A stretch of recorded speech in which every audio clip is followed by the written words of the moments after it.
Boa noite, queridos irmãos. Paulo, em 1 Coríntios, está abordando a importância da esperança na ressurreição. Isto é porque algumas pessoas estavam dizendo que não havia ressurreição. No versículo 1 e 2, como lemos previamente de 1 Coríntios 15, Paulo está a dizer aqui que nos notifica, irmãos, o Evangelho que já vos tenho anunciado, o qual também recebeste e no qual também permaneceis. Isto é o Evangelho do Reino de Deus, o qual se tornou possível através de Jesus Cristo, como diz no versículo 2, pelo qual também vós também sois salvos, se o retiverdes, tal como vos tenho anunciado, se não é que creste em vão. E por isso, esta boa nova do Reino de Deus, para vir reinar na terra, tornou-se possível através de Jesus Cristo, que deu sua vida, morreu e ressuscitou, conforme as Escrituras.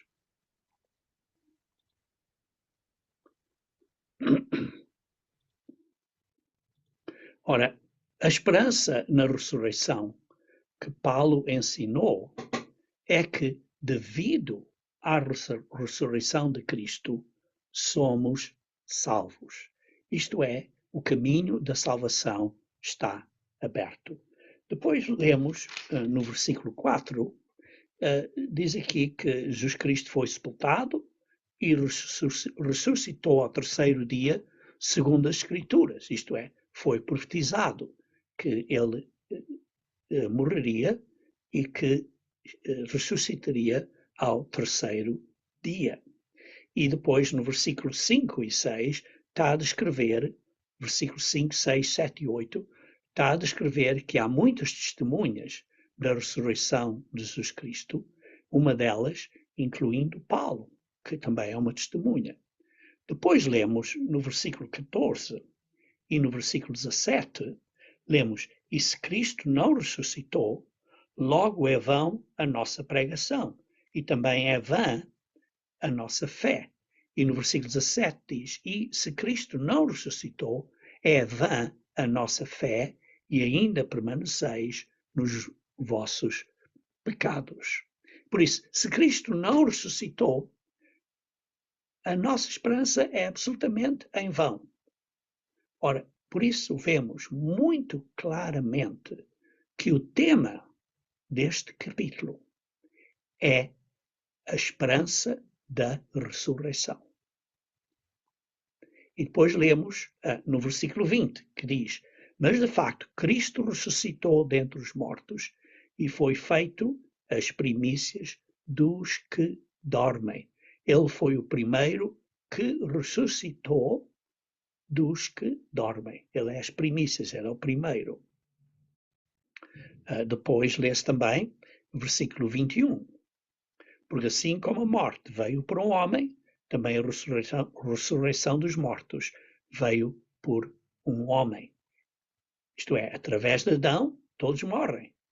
E depois assim também diz no versículo 22. Porque assim como todos morrem em Adão, assim também todos serão vivificados em Cristo. Todos ressuscitarão em Cristo, por causa do que Cristo fez. Sim, alguns ressuscitarão para a vida eterna, outros ressuscitarão para o julgamento. E parte desse julgamento pode vir a ser a morte eterna, a segunda morte para eles. Mas todos ressuscitarão desta, digamos assim, primeira morte. Versículo 23. Mas cada um por sua ordem. Cristo primeiro, depois as primícias, depois são de Cristo na sua vinda.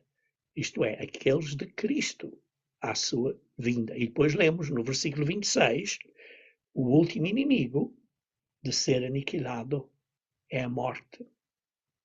E depois continua-se no versículo 28, que foi aonde paramos no estudo prévio, e diz assim no versículo 28, e quando todas as coisas lhe estiverem sujeitas, então também o mesmo Filho se sujeitará àquele que todas as coisas lhe sujeitou, para que Deus seja tudo em todos. Isto é, a raça humana será elevada, aqueles que ressuscitarão para a vida eterna, será elevada à família de Deus. Todos nós seremos elevados para termos uma natureza divina, para vivermos da maneira de viver de Deus, que Deus quer que nós estejamos vivendo. E a mente, a maneira de pensar, a mentalidade de Deus, que é uma mentalidade pura e limpa, estará em todos nós. Isso é a esperança da ressurreição que Paulo ensinou. Ora, até aqui foi onde estudamos no estudo prévio. Hoje vamos continuar agora no versículo 29. E vou dedicar um bocadinho de tempo a este versículo, porque às vezes há uma certa confusão no significado deste versículo. Vamos então ler. De outra maneira, que farão os que se batizam pelos mortos, se absolutamente os mortos não ressuscitam? Porque se batizam eles, então, pelos mortos. Está aqui a falar, traduzindo literalmente o que está aqui, ou eu estou lendo aqui da Almeida Corrigida e Fiel, diz assim, batizados eles, então, pelos mortos.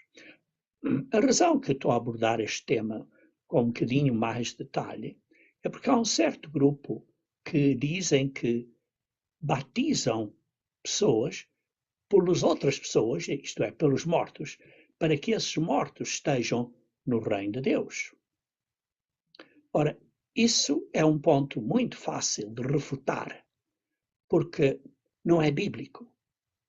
Ora, vejam, por exemplo, em Filipenses, capítulo 2. Em Filipenses, capítulo 2, versículo 12 e 13. De sorte que, meus amados, assim como sempre obedeceste, não só na minha presença, mas muito mais agora na minha ausência, assim também operai a vossa salvação com temor e tremor. Porque Deus é o que opera em vós, tanto crer como o efetuar, segundo a sua vontade. Ora, vemos aqui que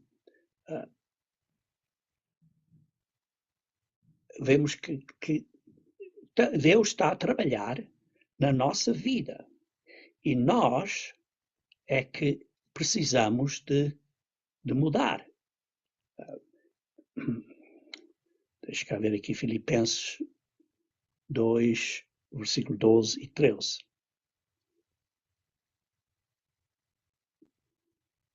Diz assim, no versículo 12, ao fim do versículo 12, assim também operai a vossa salvação. Ora, não está a dizer para operarem a salvação de outras pessoas. Nós não estamos a fazer, a vencer na vida para outras pessoas. A salvação é uma coisa pessoal. Nós temos que operar na nossa própria salvação, como diz aqui ao fim do versículo 12, com temor e tremor. Sim, é Deus quem opera em nós, para nós fazermos a vontade dele, mas nós temos que ter o domínio próprio para estarmos a vencer as nossas fraquezas. E por isso, essa ideia que pessoas dizem, olha, vou batizar para que outra pessoa que está morta possa estar no reino de Deus, isso não é bíblico, porque não está em sintonia com o que vemos aqui em Filipenses capítulo 2, versículo 12, que nós devemos de operar na nossa própria salvação. Também lemos em Atos, capítulo 2, versículo 38. Atos, capítulo 2, versículo 38. E esta é uma escritura que conhecemos muito bem, e diz assim: E disse-lhes Pedro: Arrependei-vos, e cada um de vós seja batizado em nome de Jesus Cristo, em remissão de pecados, e recebereis o dom do Espírito Santo. Está a dizer que precisamos de nos arrepender. Ora, você não se pode arrepender do que outra pessoa tenha feito. Temos que arrepender do que nós fazemos. E por isso devemos estar conscientes para podermos nos arrepender. E também, veja adicionalmente que aqui está a dizer que recebereis o dom do Espírito Santo. Então, qual é o propósito principal, ou um dos propósitos principais de recebermos o dom do Espírito Santo? Por que é que recebemos o Espírito Santo? É para nos ajudar a superar, a crescer, a desenvolver no caráter de Deus. Desenvolver esse caráter em nós. E por isso, quando nós nos arrependemos, recebemos o Espírito Santo para nos ajudar nós a superarmos, a vencermos. Não é para os mortos que estão mortos, não têm consciência, não podem superar nada. Por isso, esse ensino não é bíblico. Também lemos em Apocalipse, capítulo 2, versículo 26. Diz aqui, aquele que vencer até ao fim. Ora, para vencer até ao fim, uma pessoa deve estar vivo. Deve estar vivendo. E também vejam em 2 Pedro, capítulo 3, 2 Pedro, capítulo 3, em que diz que devemos crescer na graça e no conhecimento do nosso Senhor e Salvador, Jesus Cristo. Diz assim, antes crescei na graça e conhecimento do nosso Senhor e Salvador Jesus Cristo, a Ele seja a glória, assim agora como no dia da eternidade. Ora, para crescermos na graça e no conhecimento do Senhor Jesus Cristo, devemos estar vivos para crescer e desenvolver. Ora, então, voltando a 1 Coríntios, capítulo 15, a pergunta que devemos, então, perguntar é o que é que Paulo está a dizer aqui no versículo 29.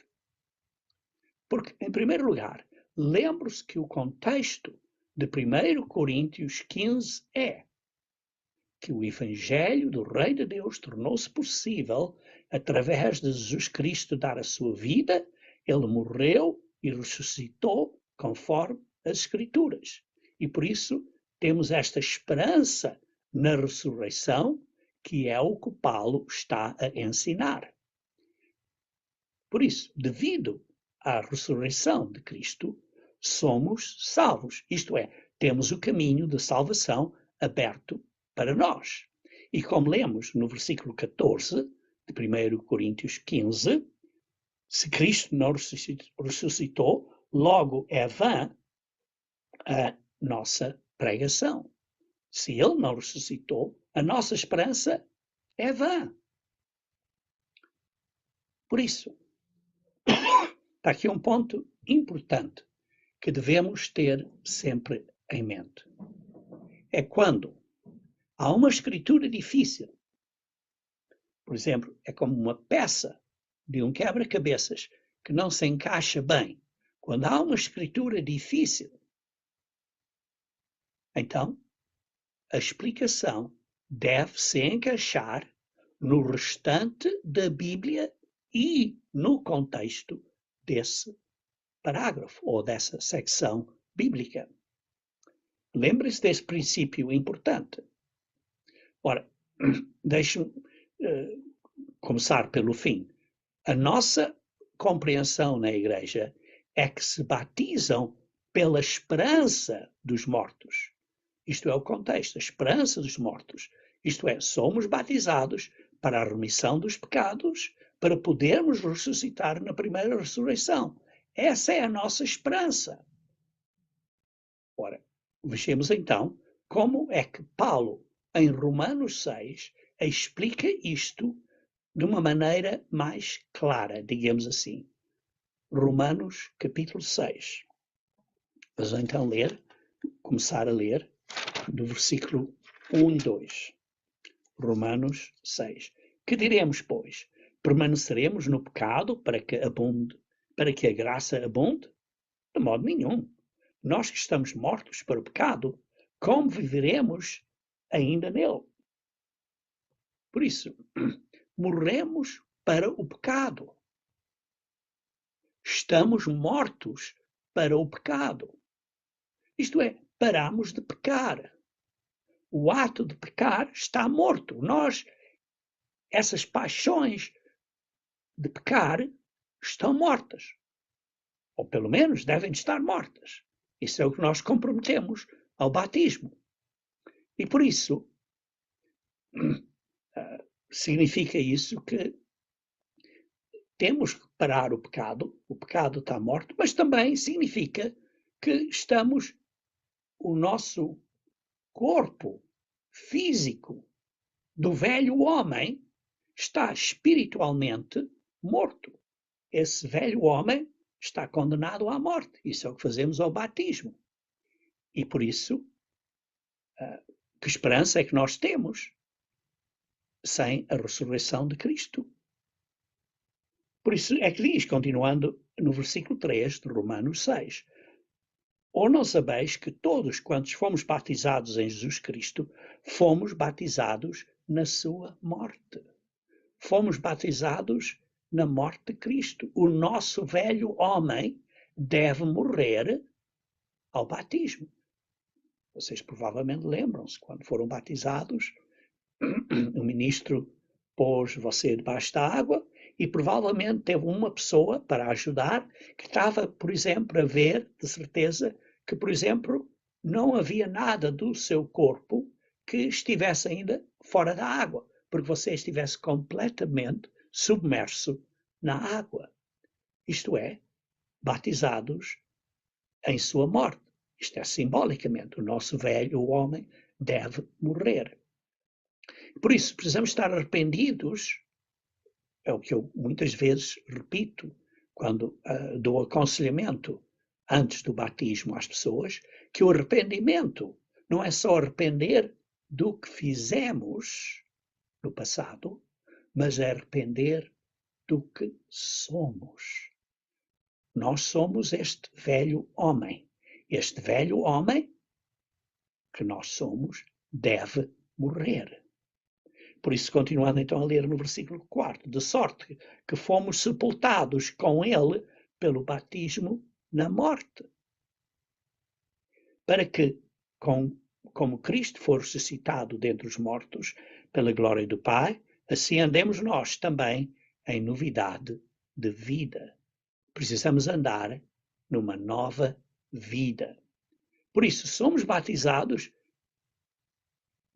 por causa desta esperança que nós, como um corpo morto, como um velho homem, do nosso ser que está morto, do nosso velho homem, se vai tornar num novo ser, num novo homem, que finalmente à ressurreição será completamente um novo ser, um ser espiritual. Versículos 5 e 6. Porque se fomos plantados juntamente com ele na semelhança da sua morte, também o seremos na semelhança da sua ressurreição. Por isso, o nosso velho homem foi crucificado. O nosso velho eu, deve estar morto. E depois, continuando a ler no versículo 6. Sabendo isto, que o nosso homem velho foi com ele crucificado, para que o corpo do pecado seja desfeito, para que não sirvamos mais ao pecado. Versículo 7. Porque aquele que está morto está justificado do pecado. Esta é a esperança dos mortos. Nós estamos mortos. O nosso velho homem está morto. Ora, se já morremos com Cristo, cremos que também com ele viveremos. Então, qual é a nossa esperança? A nossa crença. Viveremos com Ele, com Cristo. E isso é no futuro, está claro. Mas agora também. Temos que estar agora a praticar, a viver, a estar preparado, ou prepararmos-nos a viver de uma maneira diferente. Essa é a nossa esperança. Porquê? Porque vai haver uma ressurreição. Versículo 11. Assim também vós considerai-vos certamente mortos para o pecado, mas vivos para Deus em Cristo Jesus, nosso Senhor. Sim, devemos estar mortos para o pecado. É o que diz aqui. Considerai-vos certamente mortos para o pecado. A nossa esperança é estar vivos para Deus em Cristo, que é assim completamente simbolizado pelo batismo, de entrar por baixo da água e sair da água. Somos batizados porque estamos mortos. O velho eu, sim, vamos morrer. Espiritualmente, o velho eu está morto. Por isso somos batizados pela esperança dos mortos. Somos batizados pelo que está além da morte. Pensem bem, pelo que está além da morte. Ora, vejam aqui 1 Coríntios, capítulo 15, versículo 29. 1 Coríntios, capítulo 15, versículo 29. Aqui lemos, de outra maneira que farão os que se batizam pelos mortos. E como dissemos, quer dizer que é pela esperança dos mortos. Mas a palavra pelos, aqui, vem da palavra grega, esta palavra pela esperança, vem da palavra grega 5228 huper, que significa em nome de, pelo bem de, sobre, além. E por isso, huper, além. Por isso o batismo aponta além da morte, isto é, a ressurreição. Portanto, pela esperança dos mortos, é uma compreensão correta, baseada em ambos, no contexto de 1 Coríntios 15, que está a falar acerca da esperança da ressurreição, e no significado completo, como descrito na Bíblia. Porque a Bíblia é bem clara, que diz que os mortos estão a dormir, nós temos que trabalhar na nossa própria salvação e que nós, com o nosso corpo, está morto. Esta é a nossa esperança deste corpo morto. Ora, irmãos, se não há ressurreição dos mortos, então, por que ser batizado? Quando você é batizado e o ministro o tira da água, você tem várias esperanças. Sim, tem várias esperanças. De facto, mais do que esperança, você tem fé, tem certeza dessa esperança. Por exemplo, você tem a certeza da esperança de que seus pecados foram perdoados. Segundo, quando as mãos do ministro são impostas sobre você, você tem a certeza da esperança de receber o Espírito Santo de Deus. Terceiro, de facto, você tem fé no sacrifício de Jesus Cristo, que Ele perdoa seus pecados e que você receberá o Espírito Santo de Deus, o Consolador, o Ajudante. E quarto, se você vencer até ao fim, se você se revestir do novo homem até ao fim, você receberá, em última instância, a entrada na família de Deus. Essa, irmãos, é a nossa esperança. Somos batizados pelo que está além da morte. Ora, o ponto de que Paulo está a sublinhar aqui é que se não há ressurreição, se não há vida após a morte, então por que ir a Jesus Cristo e ser batizado? Porque está claro, temos a esperança de viver novamente. Se você, por exemplo, está muito doente e sente que está à beira da morte, qual é a esperança que você tem? A esperança é que um dia você e eu sairemos da sepultura e seremos ressuscitados. E por isso é que somos batizados pelo que está além da morte. Uma vez mais, este princípio bíblico que eu mencionei há pouco é que quando encontram uma escritura difícil de compreender, como 1 Coríntios 15, versículo 29, a explicação deve-se encaixar no restante da Bíblia e no contexto dessa secção ou desse capítulo.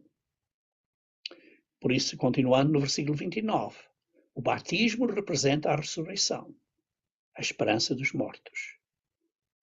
Portanto, encaixa-se no significado do batismo e encaixa-se no contexto do que Paulo está falando. Então, continuemos agora no versículo 30. Porque estamos nós também a toda a hora em perigo. Paulo teve muitas dificuldades e teve muitas vezes que foi batido, praticamente esteve dado como morto. Então ele está a dizer, porque estamos nós também continuamente em perigo. Estamos em perigo, estamos lutando. Por quê? Por causa desta esperança. Nos colocamos em risco todos os dias. Nos estamos lutando. Sim, porquê? Porque há uma ressurreição. Porque há uma esperança para lá da morte. Versículo 31.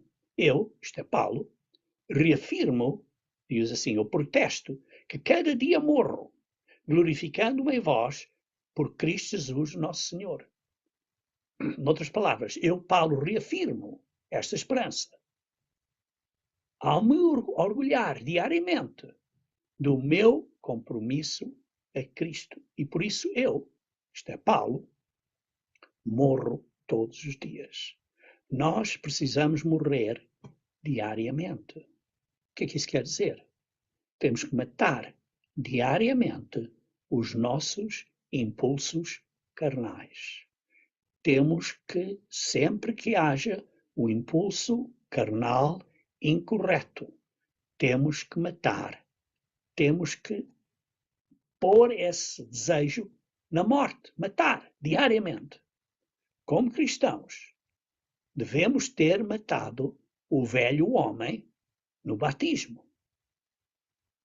Ora, está claro, é simbólico, porque esta morte no batismo é simbólica, mas o que estamos aqui a dizer é que temos que matar continuamente o velho homem, pois o velho eu continua tentando, sim, na sua vida, na minha vida.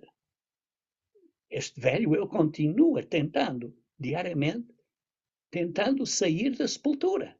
E nós temos que diariamente puxar o velho homem de baixo para a sepultura.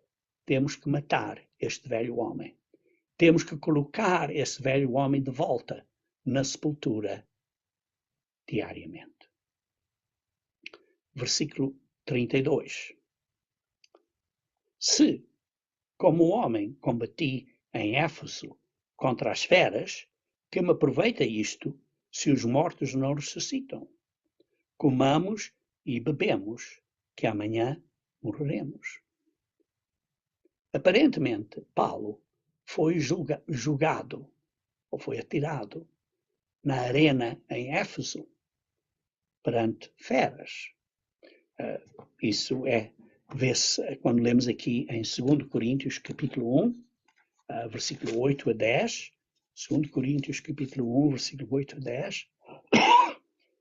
Diz assim, porque não queremos, irmãos, que ignoreis a nossa tribulação que nos sobreveio na Ásia, pois que fomos sobremaneira agravados mais do que podíamos suportar, de modo tal que até da vida desesperamos.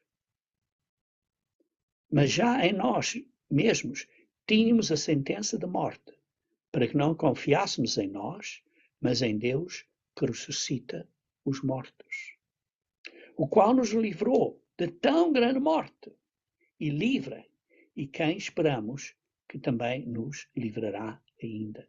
Por isso ele diz, aparentemente, não estou a dizer que é de facto, mas aparentemente, Paulo foi julgado na arena em Éfeso e, nesse momento, ele pensou, bem, é o fim, mas Deus o livrou. Deus o livrou. Mas por isso é que diz, porquê é que estamos nesta luta? Continuando a ler no versículo 32 de 1 Coríntios 15. Diz assim, se os mortos não ressuscitam, então por que esta luta? Se os mortos não ressuscitam, então vamos comer e beber porque amanhã morremos. Mas não é esse caso. Não, porque amanhã, depois da morte, para além da morte, vamos ressuscitar. Isso é um fato, é uma realidade. Versículo 33. Aqui está outro ponto muito, muito importante, irmãos, para pensarem cuidadosamente. Não vos enganais. As más conversações corrompem os bons costumes. Pensem bem nisso, irmãos. Pensem bem. Se você está a misturar com pessoas que, não estou a dizer no negócio que você tem que estar a trabalhar com outras pessoas, mas que você está a conviver e entrar e se associar com essas pessoas com que você está a conviver, com quem você está a associar. Você então, mais cedo ou mais tarde, vai começar a agir, a atuar como eles.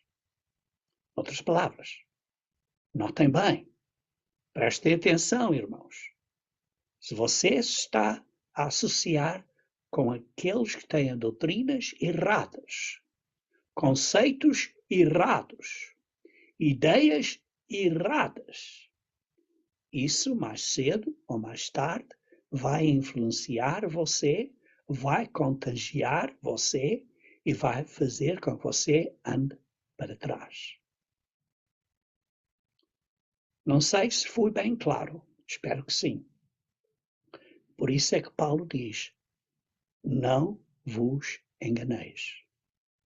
As más conversações, as más convivências, as más associações vão corromper os bons costumes. Por isso, irmãos, evitem contatos com pessoas mundanas. Evitem estar a conviver com pessoas mundanas. Não seja influenciado por essas ideias que as pessoas têm. Neste contexto, Paulo está especificamente a referir-se, não seja influenciado com ideias de que não há uma ressurreição. Mas o princípio é mais abrangente para todas as nossas situações. É como dizer, más companhias corrompem bons costumes. Más companhias corrompem bons costumes. Tenham cuidado, irmãos.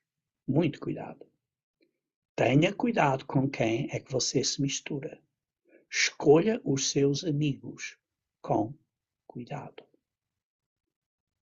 Se você não conhece o caráter de uma pessoa, observe como essa pessoa, ele ou ela, como ele atua, os frutos. Observe com quem é que essa pessoa faz amizade. Está a fazer amizade com pessoas profanas? Então evite, tenha cuidado. Versículo 34. Vigiai justamente e não pequeis, porque alguns ainda não têm conhecimento de Deus. Digo-o para vergonha vossa. Está falando aqui àqueles que estão levando pessoas ao erro, com ensinamentos falsos, com ideias diferentes, que essas pessoas não têm conhecimento de Deus, não estão a crescer na graça e no conhecimento do nosso Senhor e Salvador Jesus Cristo, como lemos há pouco em 2 Pedro 3, versículo 18. Por isso, vigiai justamente e não pequeis. Estejam com cuidado, estejam a vigiar com quem é que se estão a associar. Temos que nos despertar para a justiça. Irmãos, aqui isto é um aviso. É um aviso para não pecarmos. Estamos a entender bem que Paulo aqui em Coríntios 15, versículo 34, está a dizer a nós para estarmos a vigiar para não cairmos no pecado. E particularmente por causa de influências de outras pessoas. Vejam brevemente Isaías 51. Isaías 51. Isaías 51, versículo 1 a 3. Ouvi-me vós, os que seguis a justiça, os que buscais ao Senhor. Quem são esses que seguem a justiça e que buscam o Senhor? Na realidade, são os verdadeiros cristãos. São os verdadeiros filhos da promessa de Abraão. Porque os israelitas foram muito desobedientes, como sabemos. E por isso, levando esta escritura de Isaías 51 a um nível do nosso entendimento do Novo Testamento, está a falar para nós. E diz: ouvi-me, vós, os que seguis a justiça, os que buscais ao Senhor. Olhai para a rocha de onde fostes cortados. A nossa rocha é Cristo. Olhai para a caverna do poço de onde fostes cavados. Olhai para Abraão, vosso pai, pai da fé, e para Sara, que vos deu à luz, porque sendo ele só, o chamei e abençoei e o multipliquei. Porque o Senhor consolará a Sião. Outro ponto aqui entre parênteses. Muitas vezes o significado de Sião, a um nível do Novo Testamento, é simbólico da Igreja de Deus. Porque o Senhor consolará a Igreja de Deus. Consolará todos os seus lugares assolados. E fará o seu deserto como Éden, e a sua solidão como jardim do Senhor. Gozo e alegria se achará nela, ação de graças e voz de melodia. No versículo 4 continua: atendei-me, povo meu. Quem é o povo de Deus? É os verdadeiros cristãos. E nação minha. Nós somos uma nação especial. Uma nação que não era uma nação. Inclinai os ouvidos para mim, porque de mim sairá a lei, e o meu juízo farei repousar para a luz dos povos. Que beleza vai ser no mundo da manhã, quando o juízo de Deus, repousar para a luz dos povos. Perto está a minha justiça. Vem saindo a minha salvação, e os meus braços julgarão os povos. Irmãos, quando olhamos para o mundo hoje, seja que país estejamos, seja no Brasil, seja em Angola, seja em Moçambique, seja em Portugal, seja nos Estados Unidos, irmãos, este mundo é um desastre. Mas que beleza será quando haverá justiça no mundo da manhã. Porque hoje em dia não há justiça. Não há justiça. E diz assim: os meus braços julgarão os povos. Deus vai julgar os povos. Mas que beleza! As ilhas me aguardarão. E no meu braço esperarão. Levantai os vossos olhos para os céus e olhai para a terra embaixo, porque os céus desaparecerão como a fumaça e a terra se envelhecerá como roupa, e os seus moradores morrerão semelhantemente. Porém, a minha salvação durará para sempre, e a minha justiça não será abolida. Ouvi-me, outra vez está a dizer, ouçam, ouvi-me, vigiai, ouvi-me, ouçam, vós que conheceis a justiça, povo em cujo coração está a minha lei, não temeis, não tenham medo, não temeis o opróbrio dos homens, nem vos turbeis pelas suas injúrias. Versículo 9, desperta, desperta, veste-te de força ao braço do Senhor, desperta como nos dias passados, como nas gerações antigas. E, queridos irmãos, isso é o que vai acontecer. Isso é o que vai acontecer. Jesus Cristo virá e vai trazer paz à terra. Não és tu aquele que cortou em pedaços Rahab? Isto era um deus do Egito, que era a arrogância deles, que não chegou a nada. Cortou em pedaços essa arrogância do Egito, que o que feriu ao chacal. Versículo 10. Não és tu aquele que secou o mar, as águas do grande abismo, e que fez o caminho no fundo do mar, para que passassem os remidos? Assim voltarão os resgatados do Senhor, e virão a Sião, com júbilo e perpétua alegria. Haverá sobre as suas cabeças gozo e alegria, alcançarão a tristeza e o gemido fugirão. Virão a Sião, isto é, onde o reino de Deus vai estar a governar. Isto é, Jesus Cristo com a noiva que estará casada com ele, que era a Igreja de Deus, e daí é de Sião, daí haverá essa alegria e júbilo e perpétua alegria. Gozo e alegria alcançarão, a tristeza e o gemido fugirão. Veja também no versículo 17. Versículo 17. Desperta, desperta, levanta-te, ó Jerusalém. Isto é, Jerusalém, espiritualmente, estamos a falar de Israel espiritual, da igreja. Levanta, desperta, que bebeste da mão do Senhor o cálice do seu furor. Sim, muitas pessoas passaram por grandes dificuldades e muitos até, possivelmente, tenham passado pela grande tribulação. Bebeste e sorveste os sedimentos do cálice do atordoamento. Versículo 21 e 22. Portanto, agora ouve isto, ó aflita e embriagada, mas não de vinho. Assim diz o teu Senhor, o Senhor e o teu Deus, que pleitará a causa do seu povo. Eis que eu tomo a tua mão, o cálice do atordoamento, os sedimentos do cálice do meu furor. Nunca mais dele beberás. Isto é, o castigo terminará a estas nações em que vivemos. Vai haver paz.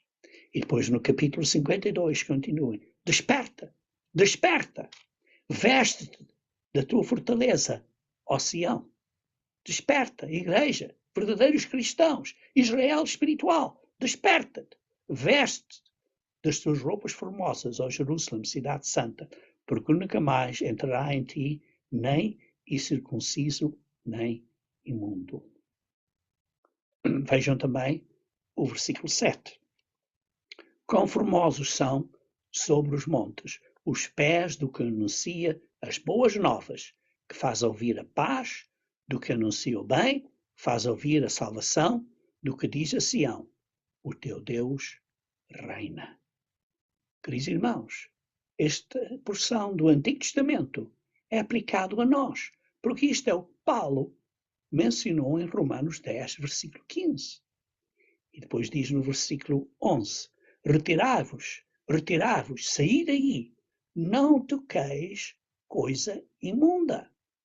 Isto é, afastem-se, não pequem. Não pequem. Sai do meio dela, purificai-vos, os que levais os vasos do Senhor. E por isso é que eu disse, como lemos aí há pouco, em 1 Coríntios, capítulo 15, diz assim, vigiai, no versículo 34, vigiai justamente e não pequeis. Somos um sacerdócio santo e por isso somos os vasos do Senhor. Não devemos pecar. Então, continuando a ler em 1 Coríntios, capítulo 15, versículo 35. Mas alguém dirá, como ressuscitarão os mortos? E com que corpo virão?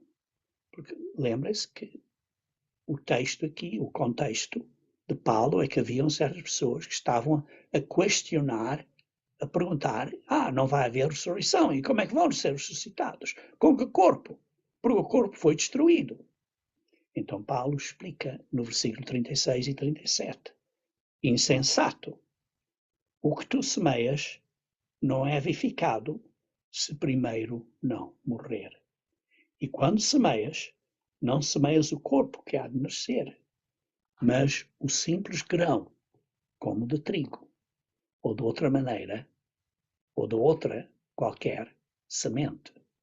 E por isso a semente vai germinar, por exemplo, o milho, e vai crescer uma nova planta. Então aparece uma nova espiga.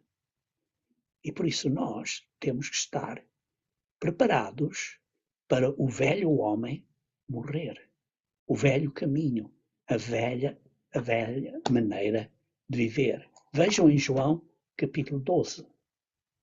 João, capítulo 12, versículo 24. Na verdade, vos digo que se o grão de trigo caindo na terra não morrer, fica ele só.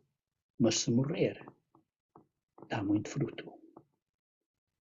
Nós precisamos estar preparados a morrer.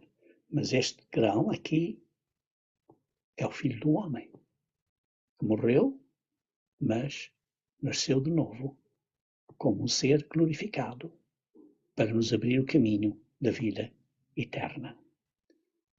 Mas para nós, o ponto aqui também é que não podemos produzir fruto espiritual sem sermos um novo homem. E para sermos um novo homem, precisamos da ajuda do Espírito Santo de Deus em nós. Continuando então, em 1 Coríntios, capítulo 15, versículo 38. Mas Deus dá-lhe o corpo como quer, e cada semente o seu próprio corpo. Deus nos vai dar um novo corpo, um corpo espiritual. Vamos ser todos nós diferentes, sim.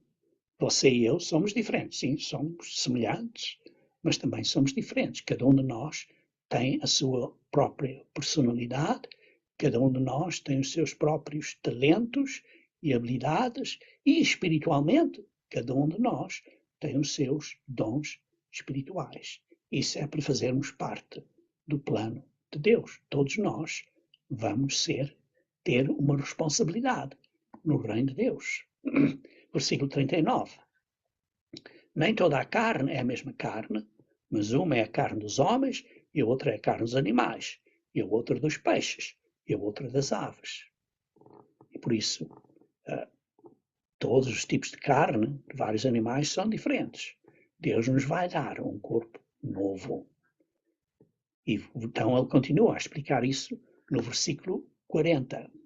No versículo 40 ele diz: e há corpos celestes e corpos terrestres, mas uma é a glória dos celestes e a outra dos terrestres. E assim vemos que vamos ter níveis diferentes de glória.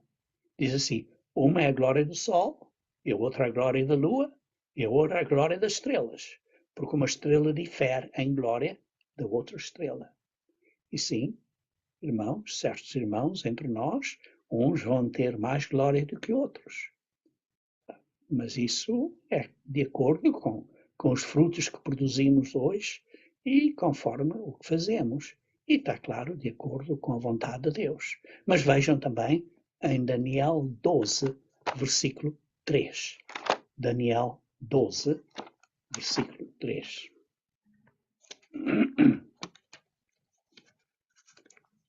Daniel 12, versículo 3.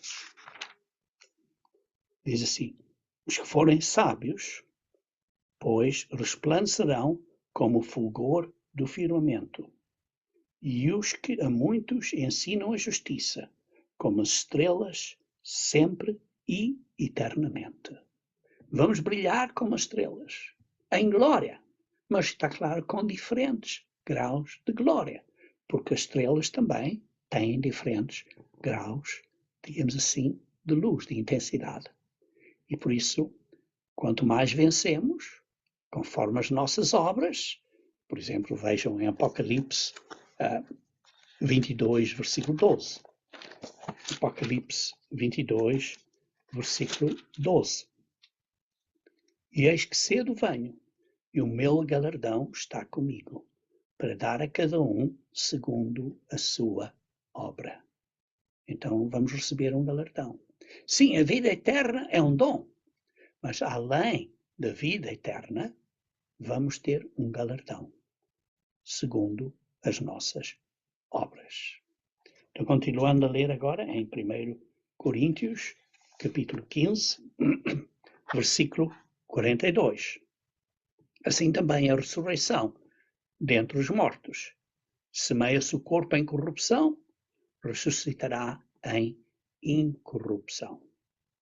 Aqui um ponto interessante e que abordarei mais acerca deste ponto no próximo estudo. Vamos falar um bocadinho mais acerca disto, mas quero sublinhar aqui uma coisa. Vejamos aqui em versículo 42, no versículo 42, diz assim, semeia-se o corpo em corrupção. A palavra corrupção em grego é a palavra 5356, thara, que é sujeito à decadência, à destruição, à perdição. Mas a palavra ressuscitará em incorrupção é uma palavra diferente no grego. Palavra 861.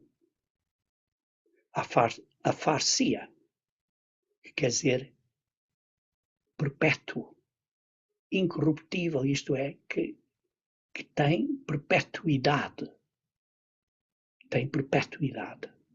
Por isso, o corpo humano está sujeito à decadência, apodrece na terra, mas será ressuscitado para a perpetuidade. E depois vejamos no versículo 43 e 44. Semeia-se em ignomínia, ressuscitará em glória. Quer dizer, semeia-se em desonra, mas será ressuscitado em glória. Semeia-se em fraqueza, mas ressuscitará com vigor, com poder. Poder. E versículo 44. Semeia-se corpo natural, ressuscitará corpo espiritual. Há corpo natural e também há corpo espiritual. Vamos ter um corpo espiritual diferente. Um corpo em glória, um corpo em poder, um corpo em perpetuidade, um corpo espiritual. E Deus tem esse tipo de característica, esse género de ser dele. E é o género de ser que nós vamos ter. No próximo estudo bíblico, então, continuaremos a partir do versículo 45 e vamos falar um pouco mais acerca da corrupção e da incorrupção.